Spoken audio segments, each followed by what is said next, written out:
Okay, so I've got my blue line. This is my desk. I cut the sock into a little hand thingy, basically just to keep it. Is that the right way? Maybe this is the right way. Let's see. Yeah, there we go. Nope, that's no good either. It's just to keep this part of my hand from dragging on the paper, keeping my lines from being crisp enough. I've got 4 pins because I am treating this like a because I'm doing this for color. I'm going to be using mostly pit pins here. I'm just checking. That one is no good. Let's see. That one's not great. Yeah. Let's see. It's not the world's best, but it's doable. Oh, this is school paper, isn't it? Usually, let me grab another sheet of something to test this on. So that last bin may not have been in as bad a shape as I thought. The regular computer paper doesn't take ink well, but I use a Hammermill color copy paper. I use Bristol when I'm doing watercolor, but if I'm doing pages, if I'm doing something in which the work I'm going to be doing is black and white, nope, those are no good. Then I usually use this Hammermill color copy cover stock. So now I am grabbing a whole bunch of pins out of my bag, and I'm going to test them. Should have done this beforehand, but you know, it is what it is. That one's in good shape. That one's in good shape. That one's in good shape.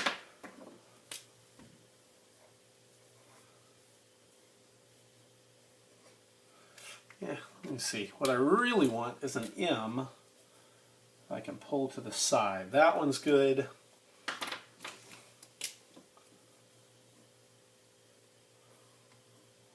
That one's not terrible. Let me see.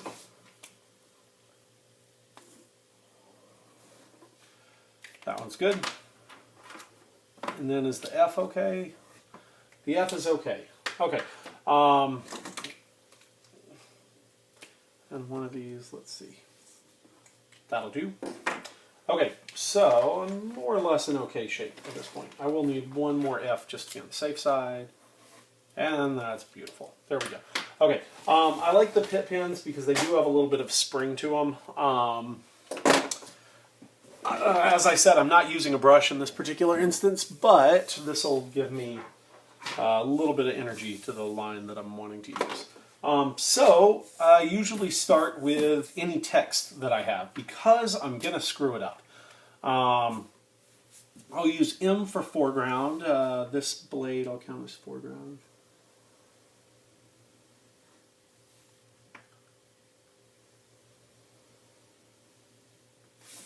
There we go. And that worked. And that worked because of this nice little sock thing. It allows me to slide it. Otherwise my hand would catch and I'd be all jerky.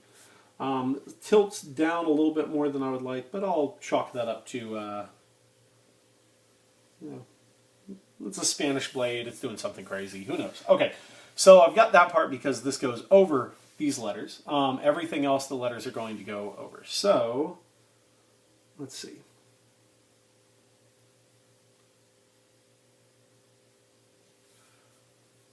That is pretty terrible. I'm going to have to do something about that a little bit down the road. So now, throwing the lines over the top here, making sure to curve them. Over here, you noticed before that this was a little bit blockier, but now I'm curving it out as much as possible. So my pencils, you know, whether they be for letters, for art, whatever else, are always more of a guide. I'm going to go with my gut and deviate from those when I feel as though I need to do so. So like here, I'm going to pull that a little squarer than I'd originally planned to do. Now the background, when I get to this, I'm probably going to do some kind of color hold on it. The non-CROGAN characters, the background guys, the walls, and I'm going to be, although most of this is going to be colored with digitally, I'm going to be coloring the background with watercolor. This is a method that I stole from Joe Flood, who came to one of my classes and did a demo on a technique that he was trying for a graphic novel. It's absolutely beautiful, and he's a far more competent watercolor artist than I am, but I do like the effects that I'm able to get with it. Also, backgrounds are where I take the most time digitally coloring, so this gives me the opportunity to speed up my process a little bit, and that speed is always necessary, simply given the degree of output that I'm wanting to achieve. It has the added benefit of looking as though, I don't know, it kind of has the, it harkens to that painted background, line-based characters of traditional 2D animation, which the background is line-based, so I don't think that that is as apparent. Now, if you'll notice here, this line would have converged right on the corner there, touching that, and I really don't like how that would have been. So I'm going to drop down this R just a little bit more. I pulled it a little bit harder, and now that R is quantitatively behind the blade there. You know, enough of it is there that the point would actually register roughly around the middle, which is what I usually try for, just to keep it from ever flattening out, feeling compressed, feeling tangential, anything like that. Now up here the line got a little bit edgy. Sometimes I'll go back over those, sometimes I won't. I want this to be relatively uniform. It's the lettering, so I feel like it needs to keep that more tight than I otherwise might concern myself. I'm trying to make the line of the Z go straight down, or as close to it as I can manage, rather than following the line of the sword blade there. They're pretty close.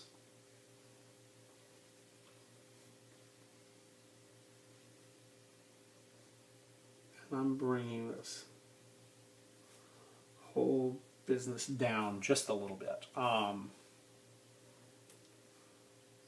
Except at the very end here, because I don't want to cover up CROGAN's face. There we go. I like those much more. So, as you can see, these are equal, these are not. I didn't know what I was doing over here. I'm just going to do additional ones, cut them out on a piece of paper, stick them over here before I'm done. But I feel like this is not too bad. Like, it's working. Okay, so now I need to write presents.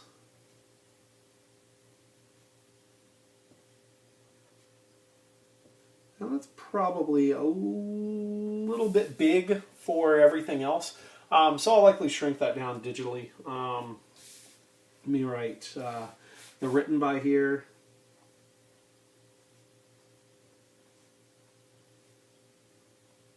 These are definitely big. Written by me.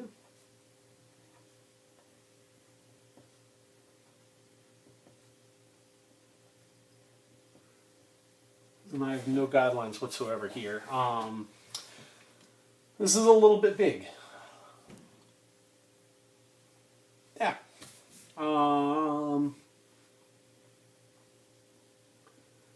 Directed by Reg. He's got 3 G's in his first name. And I'm going to try and space out the lettering on this so that it'll be closer to meeting up with Schweitzer is. Even though there aren't as many letters, again, that's the benefit of hand lettering, is that you can really kind of bend things to your will.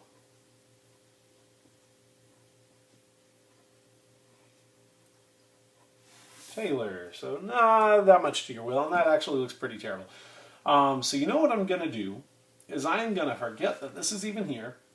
I'm going to black it in, and then I will do the other stuff smaller and on another piece of paper, because that clearly is not the best. Now, I'm trying to remember if in the Mabel Cotton Shot episode, if this is done in bold, and I think that it might be, so I'm going to do it in bold here. Starring Scott Moyle. I'll use the smaller one. I use the permapaque markers for the big stuff. This is a tiny permapaque. And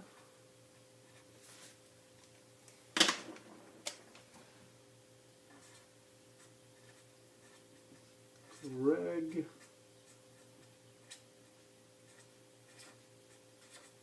Taylor.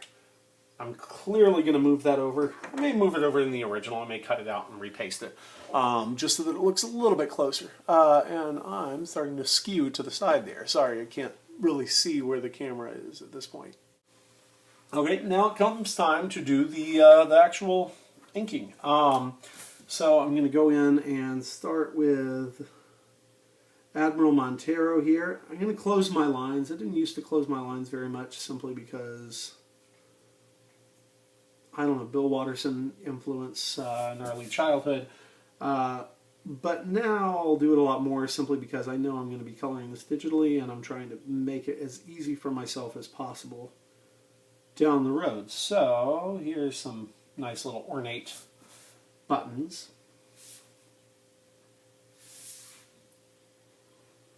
Well, this might have had a button to connect this as breeches. I don't know, but I feel like that looks like it might be the case. I'm going to draw into the area that that's going to be cropped off, just so that I can actually crop it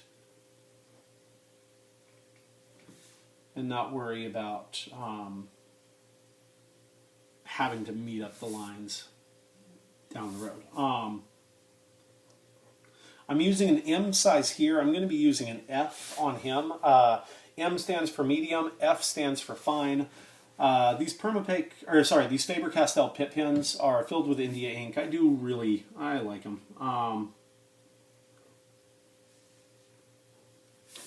And I will operate under the assumption that there will be some additional strappage here to maintain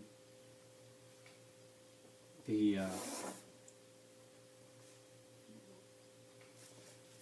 I guess the logistics of how this peg leg would work.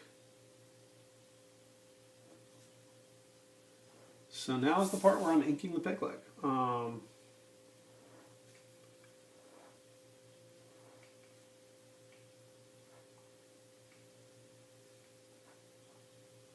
So I'm just hinting at the fact that there are designs here. I don't know where I got this. I think it partially developed from me. Part of it's from sort of the shorthand that Guy Davis uses. But in my brushwork, I would always try and figure out like the light source of this stuff, and it always felt really clunky and ugly. And now I've found that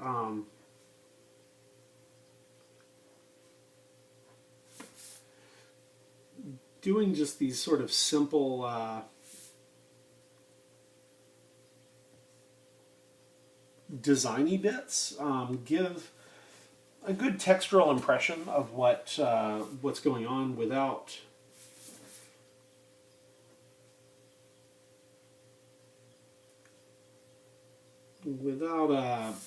being cumbersome.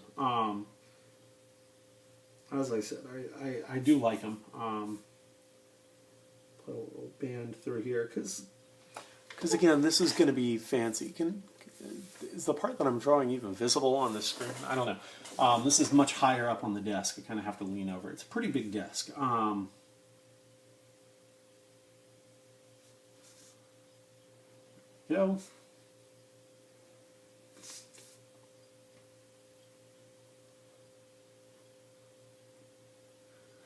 I'd say this registers as carved wood, or at least it will once the color is in play.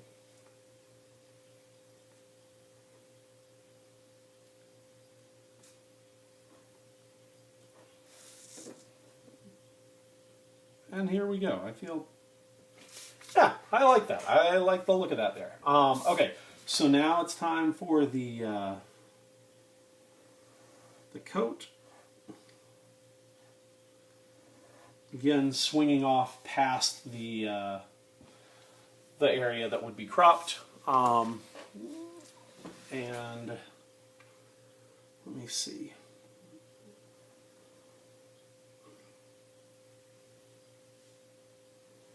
So I'm throwing in the details here. I'll put a little bit of black in between there, and now what would be a nice little touch here? We'll say white, and then we'll say that. Okay, so I'm making these circles that are meant to mimic bits of embroidery. This part here will be black, although I'll have a little bit more. Some of this, actually, you know what? Some of this I'm going to do digitally. I'll do this part, but any place that the line would be touching. So if I did designs in here, it would almost necessitate touching it to the edges. And once you touch it to the edges, it becomes a little more difficult to do color trapping. So I'm going to go in and do that stuff digitally, although I will put my blacks in now, so far as all of this goes. So now, this would be a little easier if I weren't as concerned about maintaining the integrity of the original, because, yeah, I just draw a line and do some loops after the fact. But, there we go, hang on. One more little line of black here, because why not? And at this point, I'm going to go in and start throwing in those bigger areas, just so that I don't lose track of what's supposed to be where.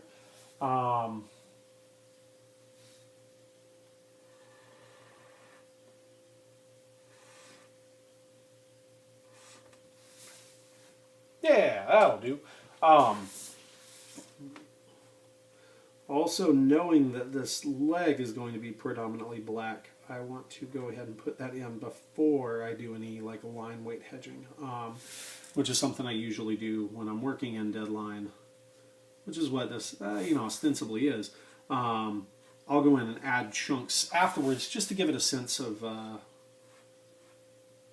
line variety. I think aesthetically I like the look of it. I'm not sure exactly if it's meant to mean anything so far as form goes. In fact, I'm pretty sure it doesn't, but I'm okay with that. I think that it, like I said, I like the way it looks. It's purely a visual concern.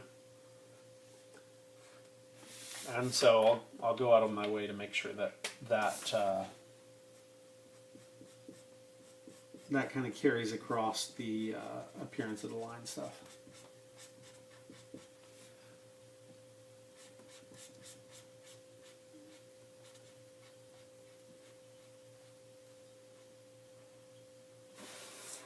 That looks pretty good. When I say something looks pretty good, I don't necessarily mean that it looks good from an objective standpoint. I understand that there are loads of deficiencies to my drawings and artwork. I just mean that it's at the point where I feel like I can move on to the next step. I'm satisfied with it within the context of the project. This is what I'm talking about hedging in those lines. I found that when I tried to mimic the look of a brush, it just made it clunky, and I actually kind of like how rough this approach looks. I feel like it, when the color's in place, like it tends to look pretty nice, at least to me and by my standards. Okay, and then this part here.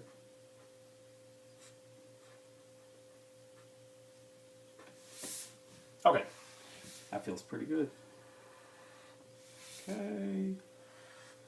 Okay, and then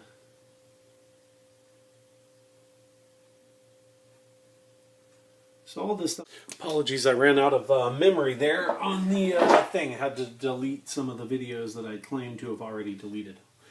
Sorry, mosquito. All of these bits here are going to be sort of cream color. Again, they're meant to mimic sort of three-dimensional embroidery. And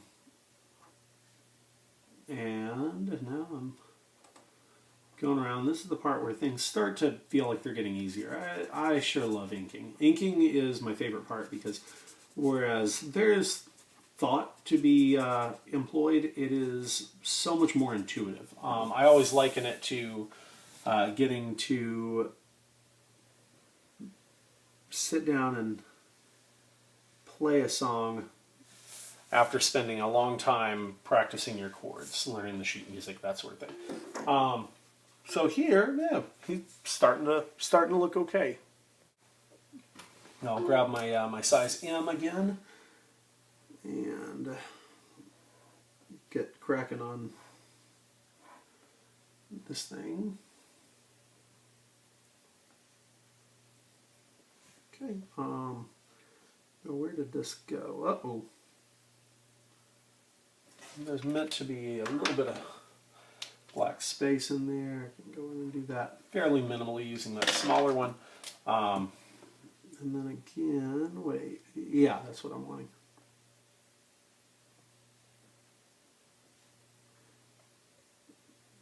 And I'll make these little half-egg whatchamadoodles.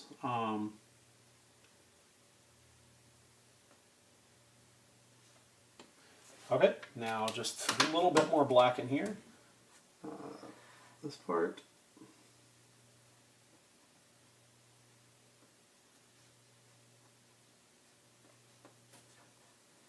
This part. Here we go.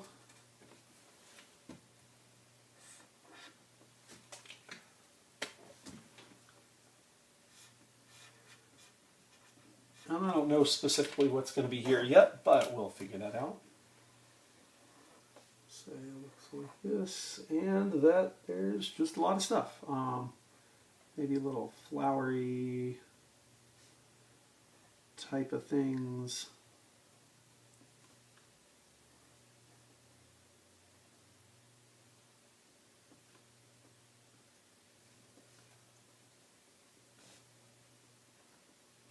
There we go.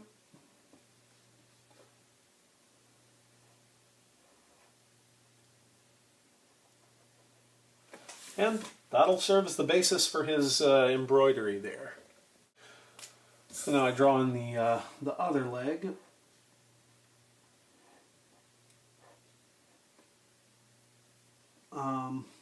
Because that's going to cap right where the thing is, I'm going to pull that calf a little bit more off screen, make that button a little bit bigger, and then more buttons. Okay. Draw that down. My characters always have shockingly defined calves, even the heavy set or otherwise out of shape ones.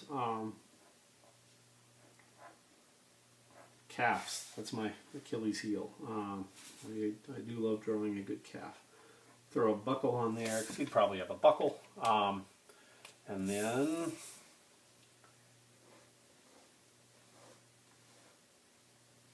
see that ground plane.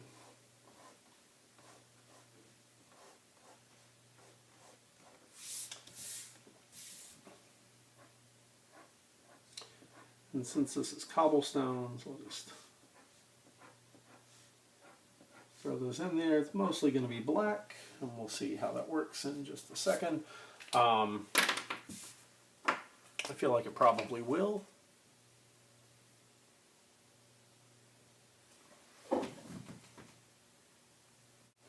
So now I'm going to go in and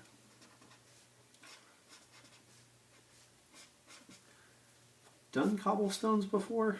I remember drawing them, but I don't remember in what context. Is it for a book?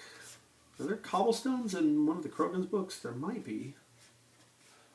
I feel like I've done this exact same thing before. I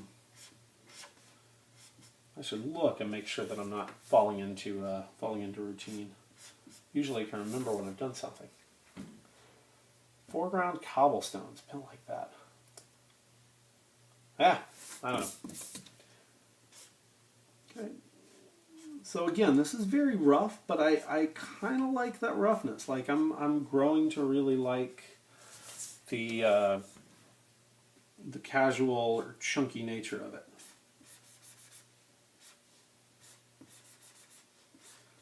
Got to make sure I'm giving enough black in here that it's going to give plenty of room for the written by, directed by business.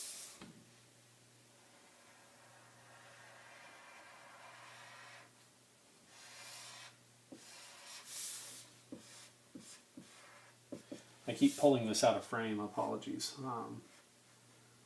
Like I said, I'm used to drawing a lot closer. You notice I spin my paper a whole lot just because I have more... I don't have nearly as much control with my tools as other people do. Spend a lot of time practicing, you know, making swirls with the brushes, that sort of thing. I do practice, but I've never been one for working out, so to speak, and I think that that's basically the art equivalent of, you know, doing reps on the weight bench. And I've never really gotten as good as I need to be tool-wise. So what I've found mitigates this considerably is my ability to know what lines I can make and turn the paper in order to facilitate that mark making. Now that Montero is done here and the ground plane is done, I'm going to get started with Catfoot because he is the next part of my composition. The only reason I didn't do him first, usually I do the focal point first, but in this instance, you know, I had to do he's got to be behind all the rest of this stuff, so I figured that would be the means by which to approach it. Okay, so I'm going to use my size F. I'm going to hope that this is all dry to where I'm not dragging black all over the page. And I'll go nose first. I often go nose first. Made his eye just a little bit bigger than I intended, but that's okay. I can do the same with the other eye.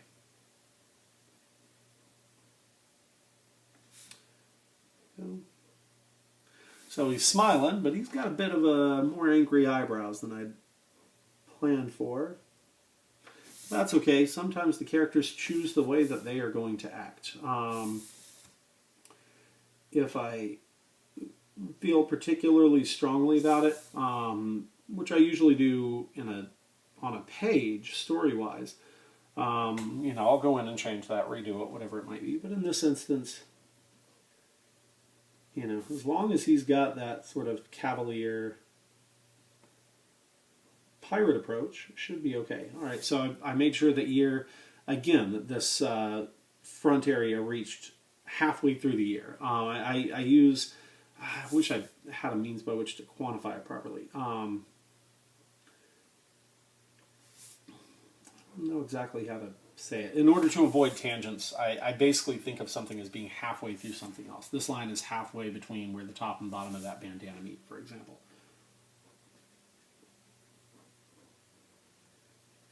Going to bring that a little bit lower so that it is halfway through the eyeball. Again, that halves. Not ever having heard it described before, I'm at a loss to define it well, or to articulate it well. I tend to be better at appropriating other people's concepts and sort of regurgitating them in my own language than I am articulating my own, which is one of my shortcomings, but it's one that I do work on. Okay, so his sleeve sort of bunches up there.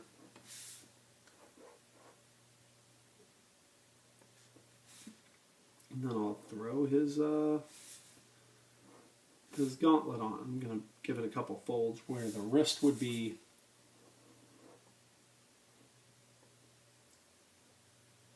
Give the hilt of this a little bit of ornate decoration. And now figure out what the hand situation would be in this case.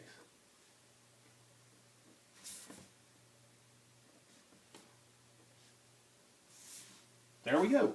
I'm happy with that.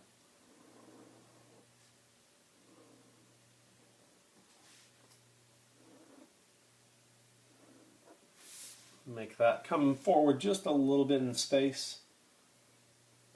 And then, there we go. That looks okay. Before I continue, I'm going to go ahead and hedge in the black where his gauntlet is, just so that I can be sure, bend that out just a little bit more to, again, push that sense of volume, so that I can be sure that the rest of my line weight doesn't conflict with that black. Knowing that it's going to be black means that I can operate under that assumption and go ahead and spot it early.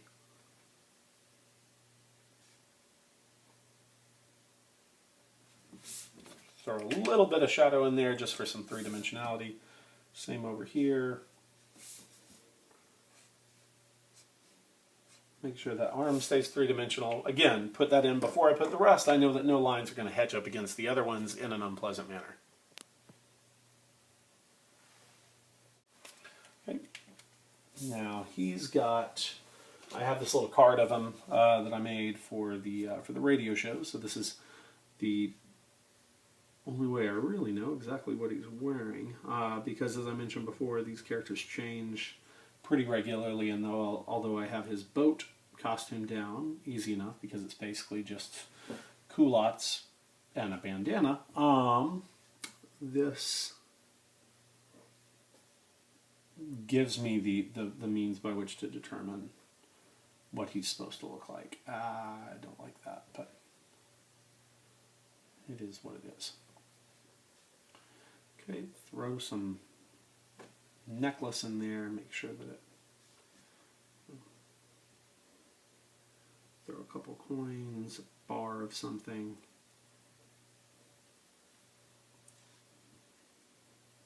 Show that he's enjoying the life of piracy or privateering that he's, previously eschewed. Is that neck a little too thick? That neck is a little too thick. There we go.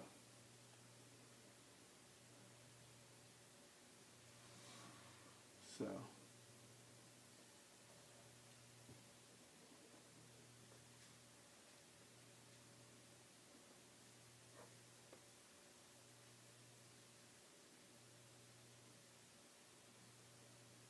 I forgot, he's got an actual kind of beard now, instead of the scraggle that he used to have.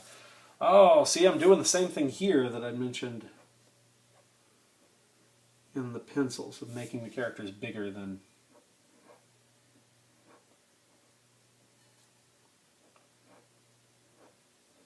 they were meant to be, so.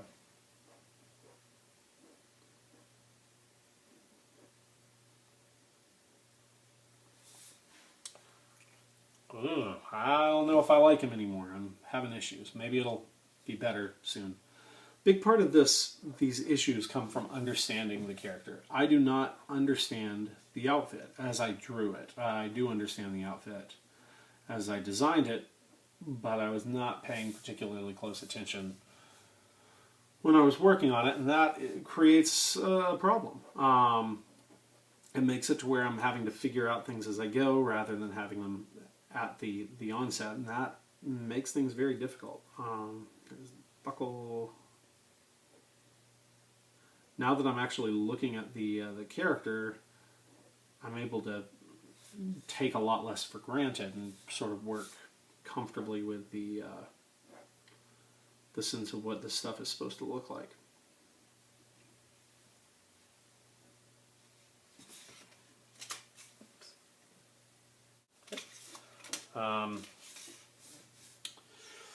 Again, he's got hair. Should be blowing back.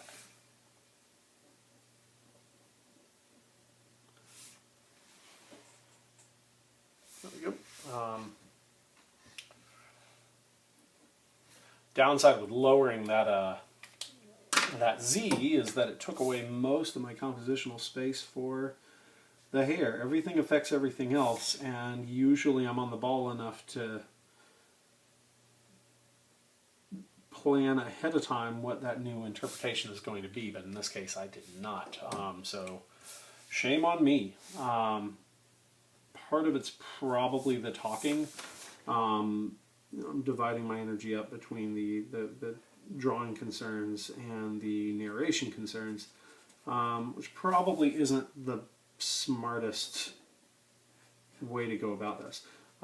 So keep that in mind. If you can avoid talking on the phone while you're working, it's probably in your best interest to do so.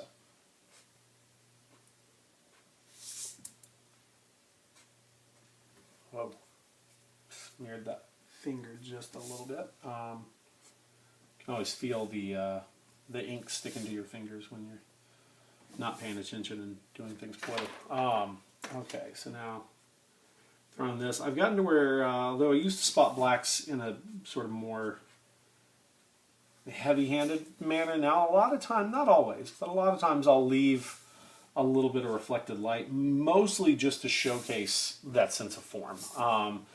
And given that I'm working in color now, I can work in a really dark value there. And so it won't change the black, the high value, low value nature of the composition, but it will make it easier to see sort of exactly what it is that you're meant to be looking at.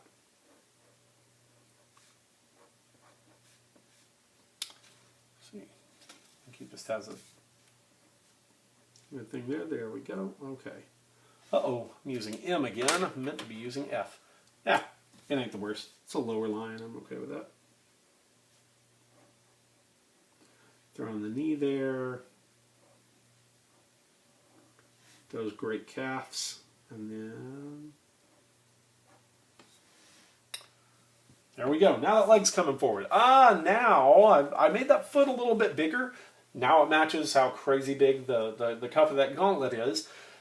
And it feels like foreshadowing as opposed to just bad drawing. So, it's one of those things that as you're going, as these things are making themselves manifest, you're starting to notice the problems and you're starting to address them accordingly.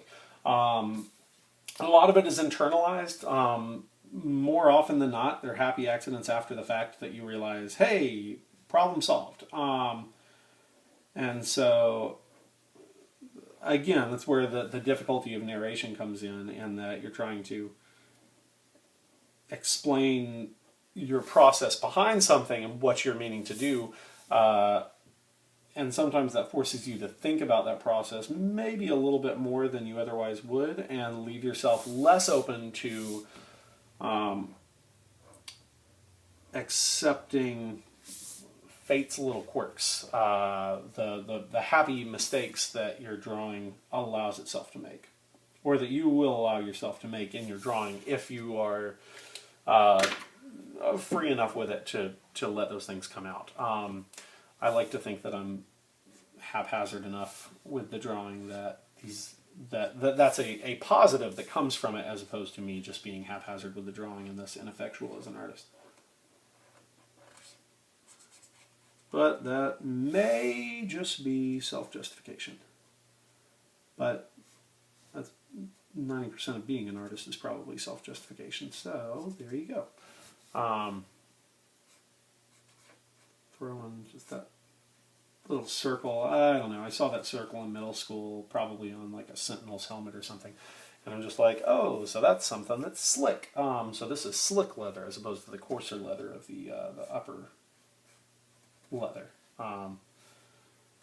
Sorry to use the word leather so many times in one sentence. There we go. And you know what? I feel okay about this. Like, I was a little less than happy when it started, but it'll grow on me. It's not the best, but it's not the worst. And it's amazing how, 15 minutes and a cup of coffee will make you realize that, you know what, all of the problems that you found in a piece that you were working on, that you just thought was the worst thing ever, it's tough to find them when you come back. You're like, oh, wait, what was wrong with it? And that's nice. That gives you a lot of freedom. Overnight is even better. If you have crazy issues with a drawing, you're like, this is the worst drawing I've ever done. Give it overnight. Sometimes you'll realize, hey, it's not the worst drawing I've ever done. I can't actually find what's technically wrong with it. And if it doesn't still feel, sometimes it'll be crappy. But sometimes you know, it's just you being too caught up in it. That's the case with me. It's oftentimes the case with my students. So I assume that that's more or less a universal problem that cartoonists have to deal with, and probably artists of any stripe. So it's worth keeping in mind, you know. Give yourself a night after it's done, take a look at it again, see if it still is terrible. Okay, so now I'm going to get to the backgrounds here. I think to keep it from getting too value heavy back in this back area, these guys will have brown gloves rather than black. I'm going to go ahead and give them stripes on their outfits just because. I didn't even think about faces. Let me see. Do I know anybody from Spain off the top of my head? I do. So I will reference a friend of mine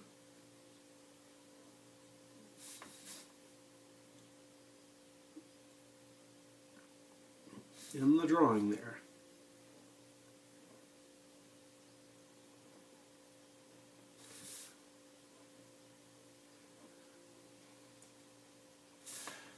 Give it that nice little conquistador helmet.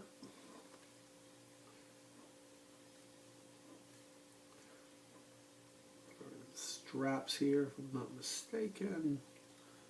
Again, it would be nice if I had remembered to bring home my my little reference figure. Those little figurines can be really helpful. Like I use them not often because I don't draw conquistadors or Roman soldiers often, but when I do need to, and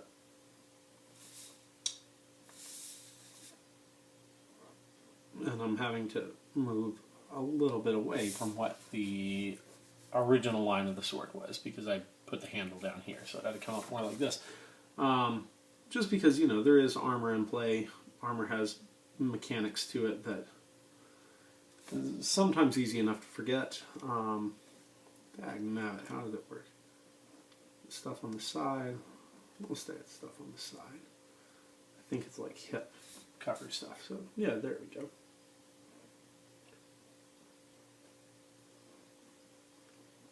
Okay, I will throw a little bit of black in there. I'm keeping it to a minimum, but I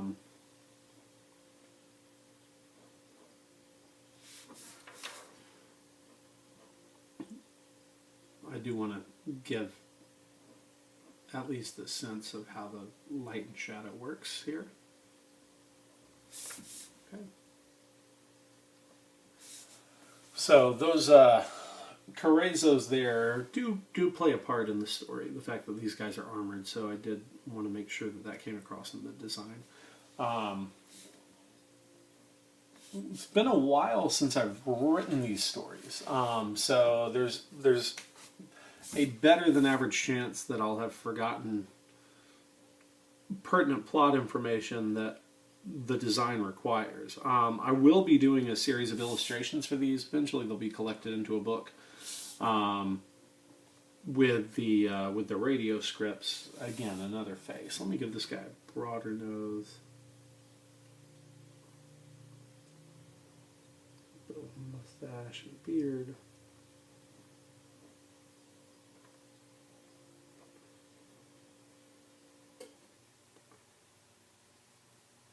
And these guys, I can be a little looser. I don't have to close my lines with these guys because these guys are going to be colored with watercolor, as I mentioned before. And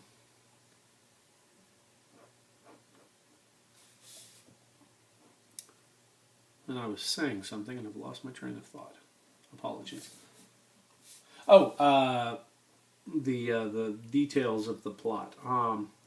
Yeah, these were written about a year and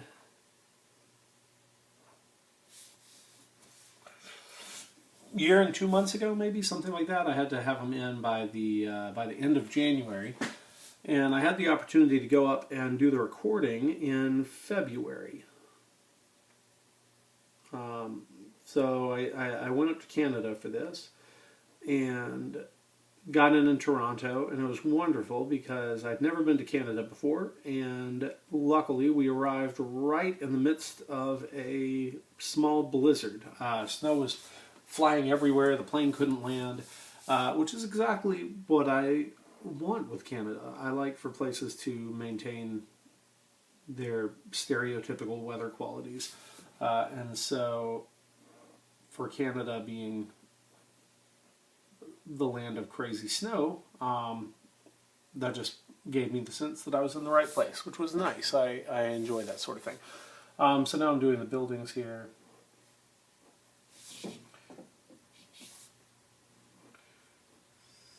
Stone shutters. Give it a little bit of texture for stucco qualities there. And I'd said I was going to draw some buildings in the background up there. I'm not going to build any into the side of the hill. I haven't done sort of a mini perspective grid, and I think that would probably be necessary for something like this. Throw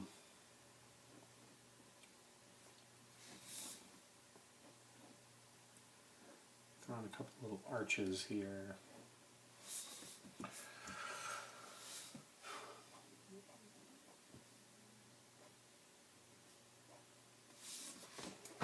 And actually, I don't like that. I'll probably delete that digitally. So, throw in those palm trees.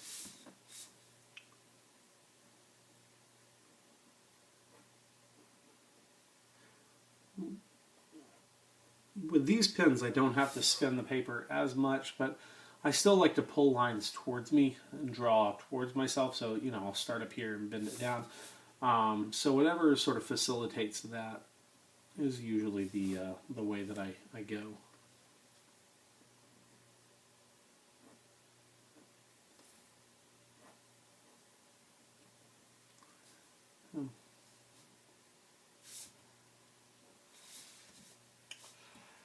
And then more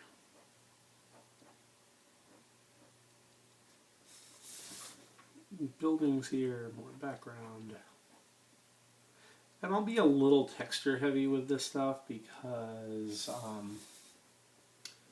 like I said, it is going to be watercolor. There's not going to be as much differentiation so far as the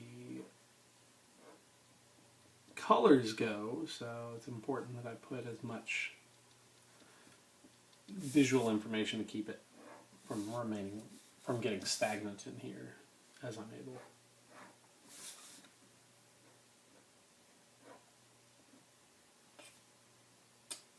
Is that supposed to be a wall? I don't even know.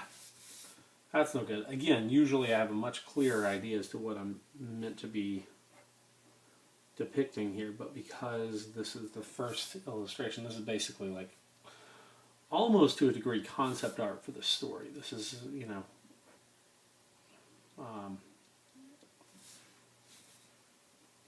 kind of just general art direction. And because that's the case, I don't necessarily have all the research backing that I do when I'm working on a story. So I'm hinting at those tiles.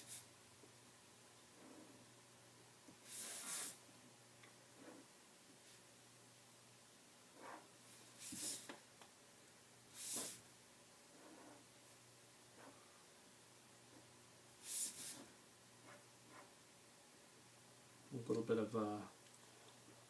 some metal work here.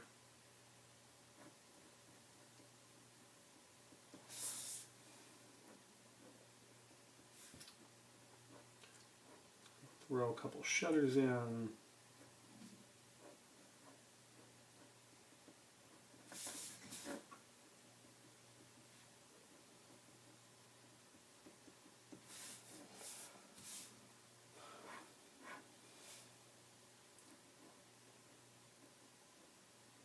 More palm trees.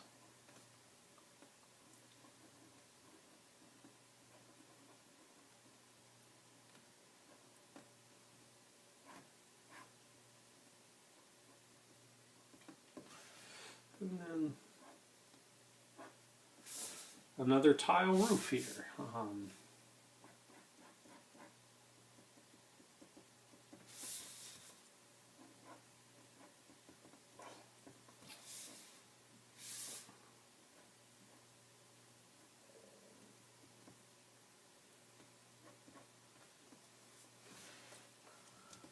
That feels okay. Does that feel like enough? Let's see. That's pretty close. I do need to put in that background. I was going to switch to an S, but this is going to be pretty small. And there's going to be a color hold on this anyway, so.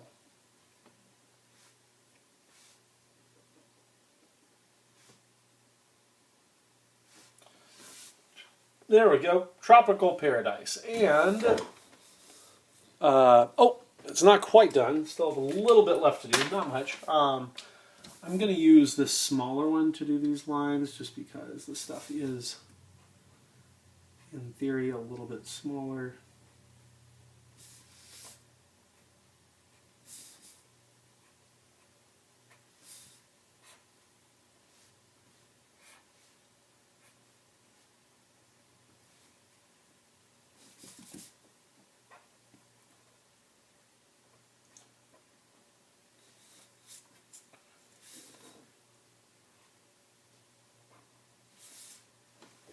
Yeah, there we go.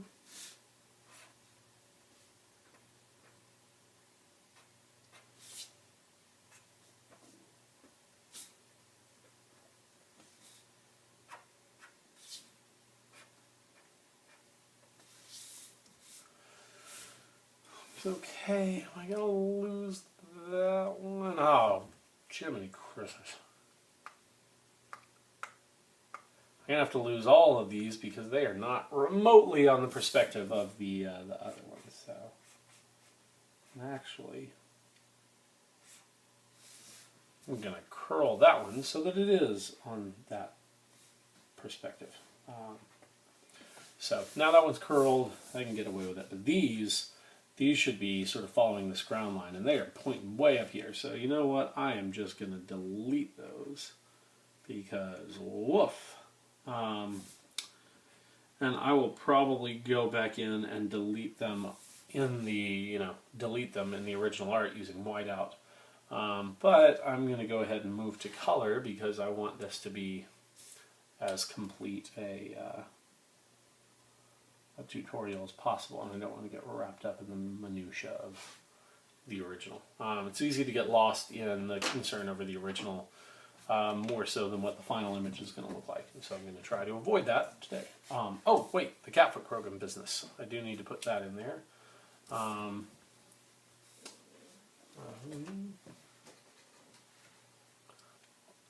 Presents CROGAN's Prize.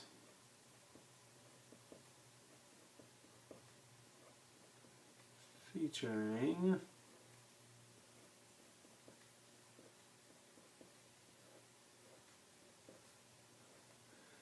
cat foot CROGAN. That looks lousy. That needs to be done, and something a little bit thicker. So I'm going to get some additional paper and get cracking.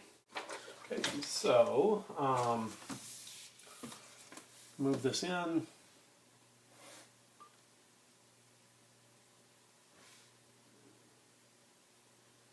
Make it a little smaller.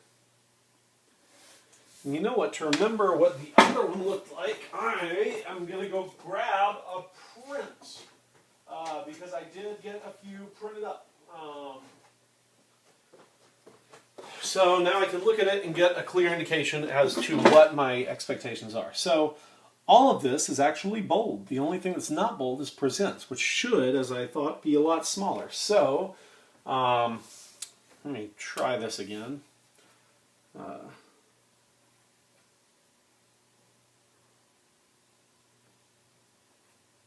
That's not good. Bah! Okay, so give this another whirl. We'll make it 3 tall. Whoops. 3 tall, and then this one's only going to be 2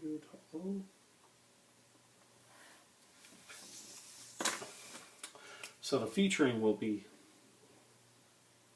within.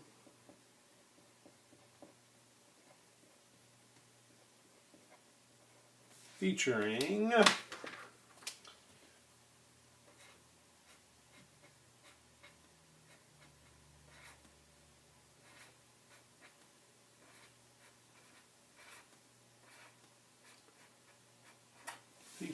Catfoot Krogan. There we go.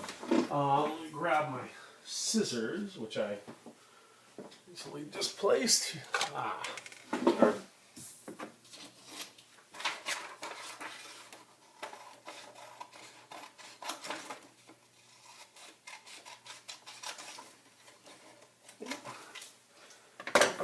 believe I've got glue sticks around here somewhere, but I do not know where. I've got this one, which is not my favorite. I've got some that change color, and I'm nuts for those, but this will have to do.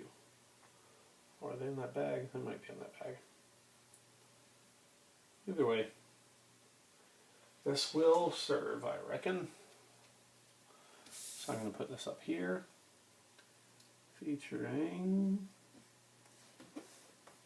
Kappa Krogan. That looks okay. And now I will do the same with this bottom bit of business.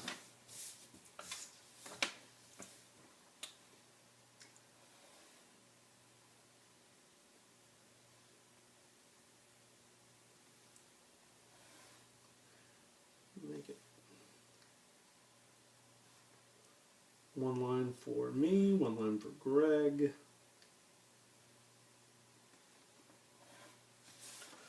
Let's try this again.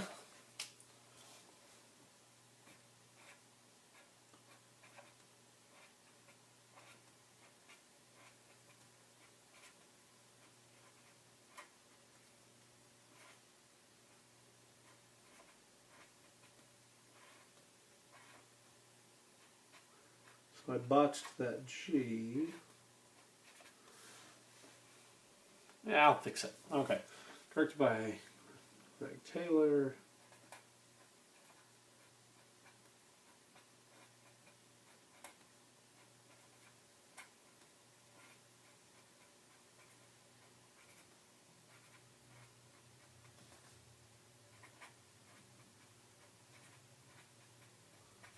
And by Chris Schweitzer. Those are pretty close so far as the size goes.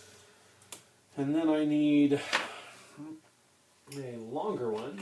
Grab this again. Oops.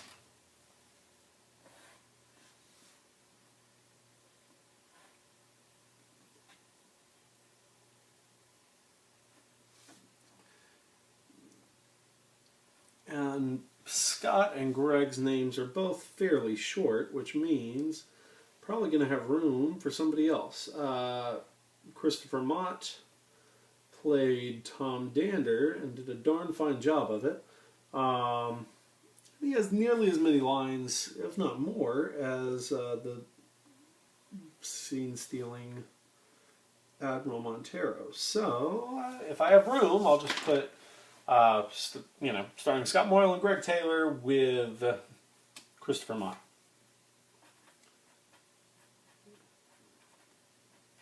Starring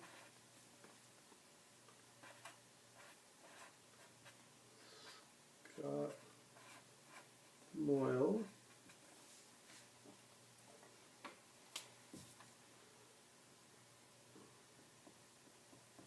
with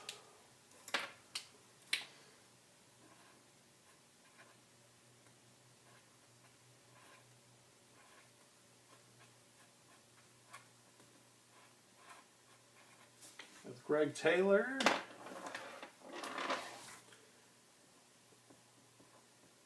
and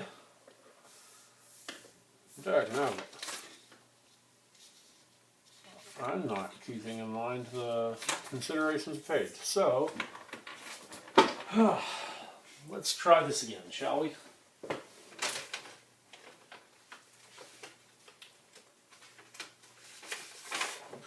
Okay.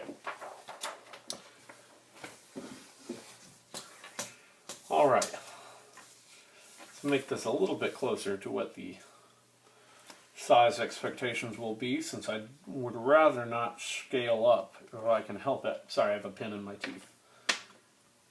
I think I've done pretty well today about keeping pins out of my mouth so that I can articulate the words that I'm meant to be saying. Okay, nearly there. That seems about right. Okay, and then I'll put it at 2.5 of these little squares here. Whoops.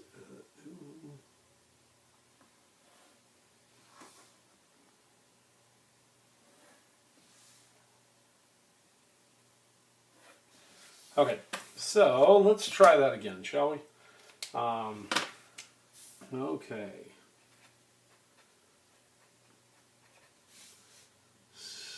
Starring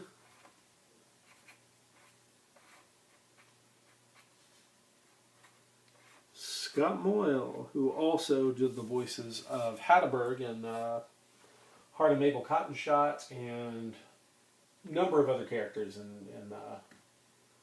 some of the other stories, including Sicarno in The Island Lost to Time, starring Scott Moyle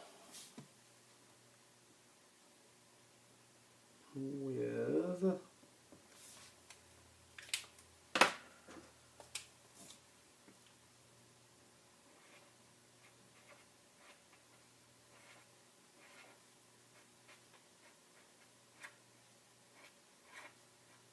Greg Taylor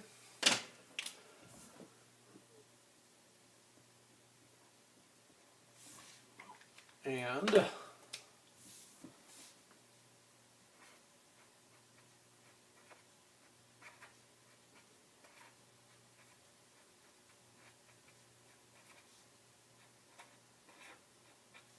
Christopher Mott. I'm operating under the assumption that I'm spelling Mott correctly.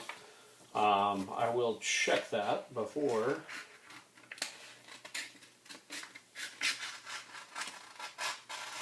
going to print or posting this online. These are all professional actors. I assume that appropriate billing is important.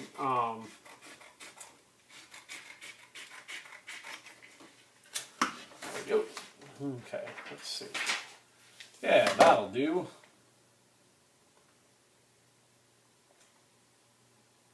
Not too bad at all. Okay, where'd that glue stick go? There we are.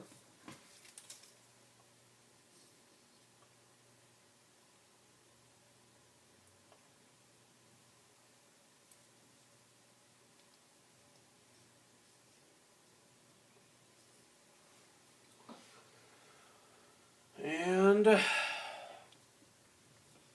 center that as best as I can. And presto. Okay. Oh, the written and directed by need to go on there too. And if I'm not mistaken, that's the end of it. And then it just goes to scanning.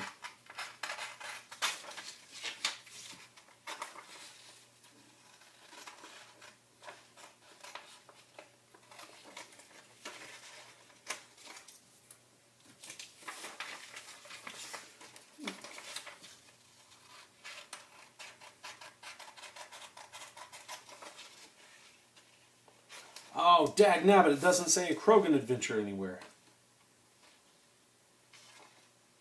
I can put that at the top, maybe? Ah. I'll rearrange these. I wanted it to say a CROGAN adventure somewhere. I feel like it needs that for consistency and brand identification. So, let's see. Directed by Greg Taylor. That can go there. By Chris Schweitzer. Oops. That can go there. Those will both work in white. Krogan's Prize, CROGAN Adventure, a CROGAN Adventure featuring Catfoot Krogan.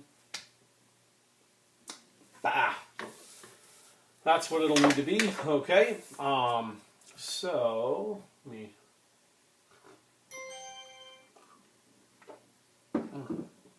Okay. Let's try this again, shall we? Sorry to lose the running commentary to be just basically platitudes and exultations instead of explanations. Okay. So that was 3 tall, so now I'll make it a little bit.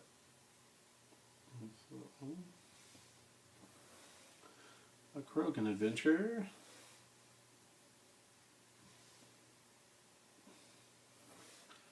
Featuring Catfoot CROGAN. There we go. One of them's a little smaller than the other. That should be okay. A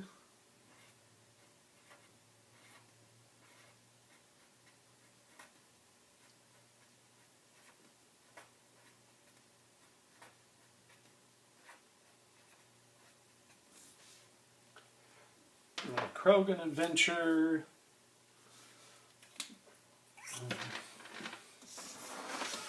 I'm doing a lousy job on not screwing these up, so let me put that in just to be on the safe side. A CROGAN adventure.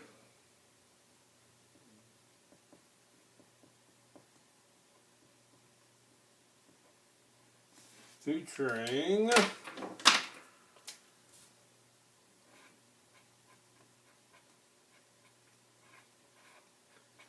Catfoot CROGAN. Okay, and now I will paste this atop the one that I already pasted down because that one is clearly not what the doctor ordered.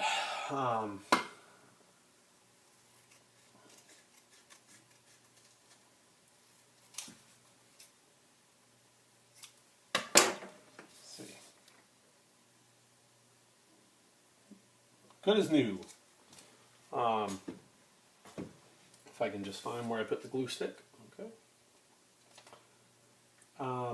So as you'll notice, while there are certainly considerations to this, a lot of it is kind of flying by the seat of your pants. A lot of trial and error, but that trial and error is based on previous trial and error, and so hopefully I'm able to tell if something works before I actually undertake it.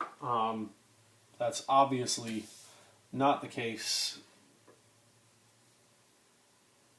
the majority of the time.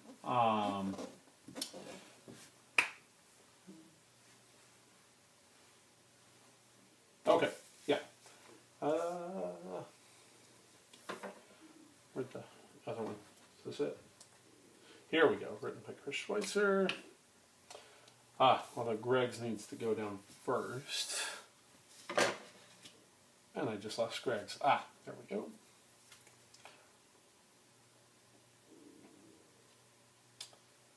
So, this is a very, very, very long process thing. I can't imagine anyone is still watching, but if you are, thank you. And send me an email with the code word happenstance. I'll know that you watched the entire thing, and in my gratitude, I'll shoot the first 10 people to do that a sketch card. So send me an email with your mailing address, and I'll send you a sketch card of Catfoot CROGAN as a thanks for having put up with this very, very, very, very, very long process video.